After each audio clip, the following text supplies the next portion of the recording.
தேனி மாவட்டம் ஆண்டிபட்டி உட்கோட்ட காவல் நிலைய அதிகாரிகள் மற்றும் காவலர்களுக்கு தேனி மாவட்ட காவல் கண்காணிப்பாளர் டாக்டர் பி சினேகாபிரியா ஐபிஎஸ் அவர்கள் உத்தரவின்படி ஆயுதப்படை காவல் ஆய்வாளர் திரு ஜெயச்சந்திரன் அவர்கள் தலைமையில் ஆயுதங்களை பாதுகாப்பாக கையாள்வது குறித்து நினைவூட்டல் பயிற்சி வழங்கப்பட்டது.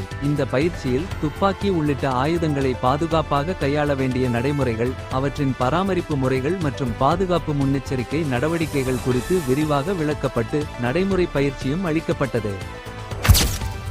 தேனி மாவட்டம் போடி நகர் காவல் நிலைய எல்லைக்குட்பட்ட பகுதியில் காவல்துறையினரின் வழக்கமான ரோந்து பணியின் போது சட்டவிரோதமாக கஞ்சா வைத்திருந்த 2 நபர்களை காவல்துறையினர் கைது செய்துள்ளனர். அவர்களிடமிருந்து மொத்தம் 28.450 கிலோ கஞ்சா பறிமுதல் செய்யப்பட்டுள்ளது. பொதுமக்களின் பாதுகாப்பு மற்றும் போதைப்பொருள் ஒழிப்பை முன்னிறுத்தி தேனி மாவட்ட காவல்துறை தொடர்ந்து கடுமையான நடவடிக்கைகள் மேற்கொள்ளும் என தெரிவித்துக் கொள்ளப்படுகிறது.